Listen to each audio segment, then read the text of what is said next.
This is also west of Angels Camp, where our crews have seen homes destroyed.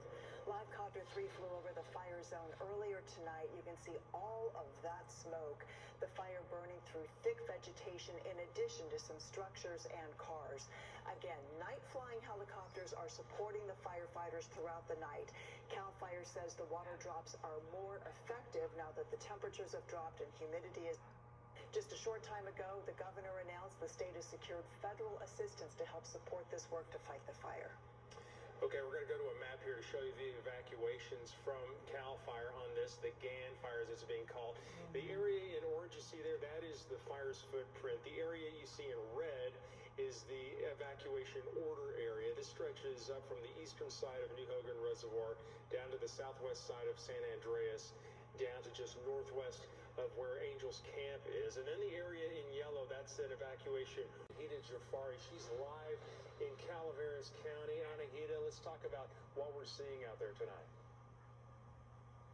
Yeah, good evening, Golston, Edie. We are on Hogan Dam Road, and it is quite a sight out here. Take a look right behind me, and you can see the GAN fire in the distance. We're seeing flames right now, but checking with Cal Fire still to see if this is from a firing operation, but it does seem likely that this is a backburn.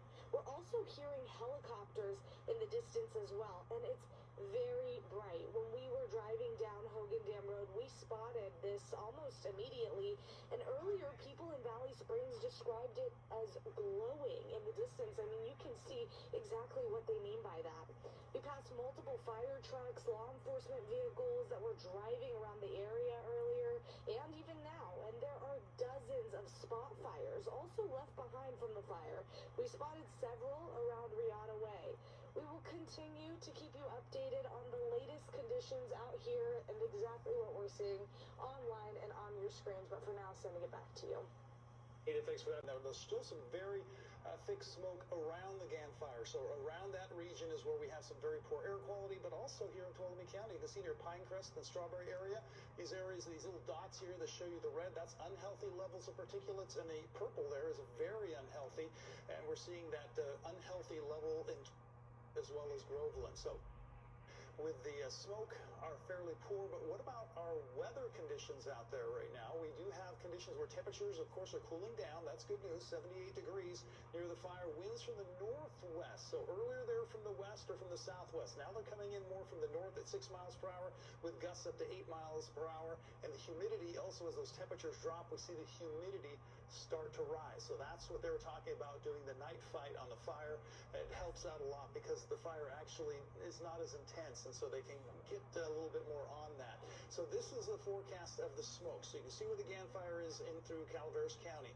We had it going to the north. The forecast now has that smoke moving more toward the south, so Tuolumne County and even into Mariposa County. And we get into Wednesday morning, and this is when we see the highest concentrations of smoke. As the air cools, it condenses, and that smoke drops. So the air quality can get much worse in the mornings. During the afternoon, things heat up. The air rises, the smoke rises, and actually mixes up that smoke, so air quality gets a little bit better during the afternoon hours. But this is kind of the layout of the smoke as we head into Wednesday morning that you can expect. So that's the latest here now. Back over to you.